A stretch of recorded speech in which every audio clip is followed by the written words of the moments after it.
दिल live TV, सच सबसे आगे। नमस्कार, मैं अनमोल प्रीतम और आप देख रहे हैं दिल लाइव टीवी। जहां एक तरफ सुप्रीम कोर्ट के एक फैसले से योगी सरकार को बड़ा झटका लगा है, तो वहीं दूसरी तरफ सुप्रीम कोर्ट के उसी फैसले से समाजवादी पार्टी के वरिष्ठ नेता और पूर्व कैबिनेट मंत्री आजम खान को बड़ी राहत मिली। दरअसल हाई कोर्ट के आदेश के बाद जौहर यूनिवर्सिटी की जो जमीन सरकार अपने कब्जे में लेने वाली थी, अब उस पर सुप्रीम कोर्ट ने रोक लगा दी है। जैसा कि आपको पता होगा कि योगी की सरकार बनने के बाद से लगातार आजम खान एक ऐसे नेता रहे जो लगातार योगी सरकार के निशाने पे रहे, और इस निशाने का अंजाम यह हुआ कि आजम खान और उनके बेटे और उनकी पत्नी तक को जेल जाना पड़ा। और फिर भी लेकिन आजम खान झुके नहीं, और जिस तरह से इलाहाबाद हाई कोर्ट ने आजम खान और जौहर यूनिवर्सिटी के विरोध में फैसला सुनाया था, अब उस फैसले पर सुप्रीम कोर्ट ने रोक लगा दी है। और इस कार्रवाई को लेकर बड़े नज़रिए से अगर देखा जाए तो कहीं ना कहीं यह बात सही साबित हो रही है कि आजम खान जो ज़मीन यूनिवर्सिटी बनाने के लिए जो उन्होंने अधिग्रहण किया था, जो ज़मीन लेकर जिस पे यूनिवर्सिटी बनी थी, वो कहीं ना कहीं लेजिटिमेट साबित होती दिख रही है, क्योंकि रोक लगाना अपने आप में एक बड़ा फैसला है और सुप्रीम कोर्ट ने रोक लगाया है। हाई कोर्ट के फैसले के खिलाफ रोक लगाया है।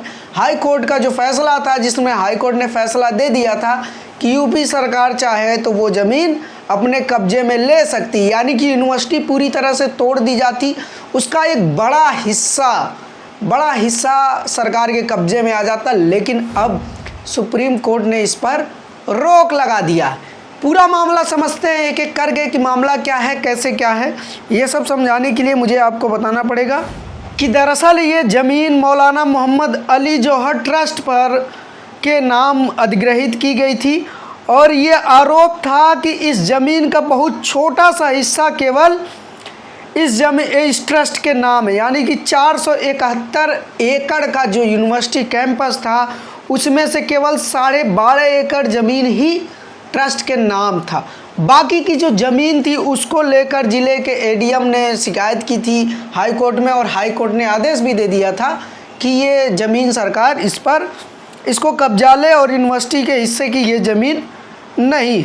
कोर्ट ने एडीएम की रिपोर्ट और एडीएम के आदेश को सही बता दिया था। लेकिन इस आदेश को जब पहली बार सबसे पहले हाई कोर्ट गए आजम खान, तो हाई कोर्ट ने कहा था कि एडीएम जो कह रहे हैं कि केवल 12.5 एकड़ ही ज़मीन ट्रस्ट की है, बाकी सब सरकार की है, वो सही है। और जो आदेश एडीएम ने दिया था कि उसको सरकार अपने कब्जे में ले ले, वो भी सही है। लेकिन इस फैसले के खिलाफ जब हाई कोर्ट का फैसला आया, उसके खिलाफ आजम खान ने सुप्रीम कोर्ट में अर्जी डाली, और अब सुप्रीम कोर्ट ने फाइनली इस पर रोक लगा दी है। अब रोक लगाने के बाद से सवाल ये उठने लगा है कि क्या यूनिवर्सिटी बनाना भी इस देश में एक संकट का विषय हो गया है? क्या कोई यूनिवर्सिटी सिर्फ इसलिए तोड़ दी जाएगी क्योंकि वो यूनिवर्सिटी एक मुसलमान ने बनाई है? क्या कोई यूनिवर्सिटी इसलिए तोड़ दी जाएगी क्योंकि वो पूर्ववर्ती सरकार में बनी है? हालांकि योगी सरकार पर लगातार आरोप लगते रहे हैं कि वो सपा के कामों का फीता काटते रहे हैं, लेकिन पहली बार ऐसा हुआ था जब आजम खान की यूनिवर्सिटी में किताबें चोरी करने का आरोप लगाया गया था। उन पर बकरी चोरी करने तक के आरोप लगाए गए थे आजम खान पे।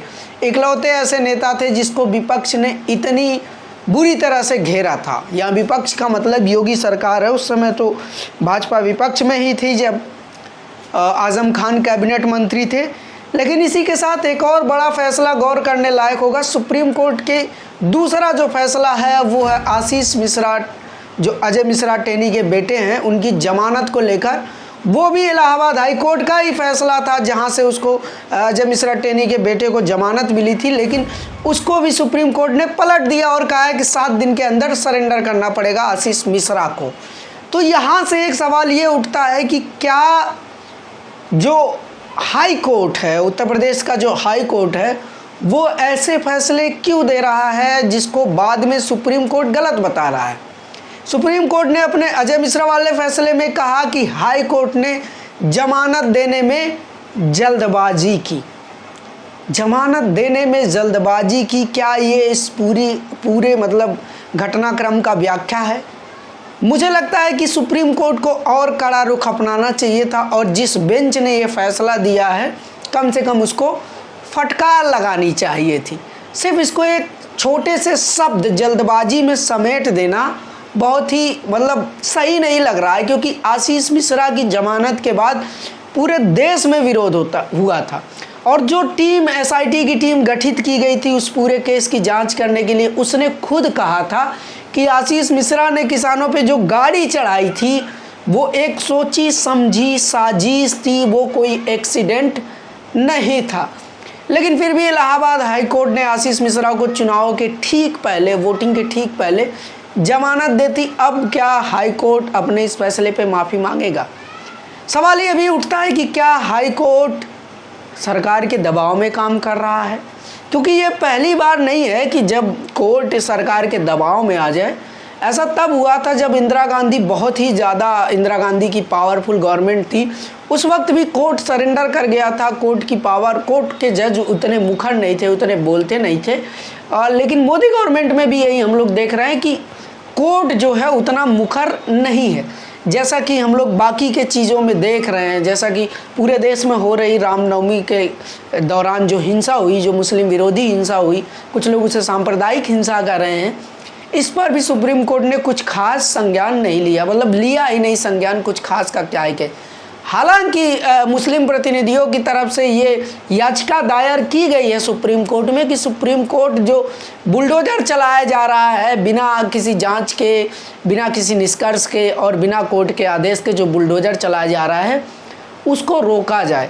लेकिन दो फैसले आज सुप्रीम कोर्ट ने ऐसा लिया है जिसको देखकर ये लगता है कि सुप्रीम कोर्ट अच्छा काम कर रहा है और सुप्रीम कोर्ट देश को एक नई उम्मीद दे सकता है, उम्मीद की एक किरण साबित हो सकता है। अब देखने वाली बात होगी कि बुलडोजर वाले मामले में सुप्रीम कोर्ट क्या स्टेप लेता है।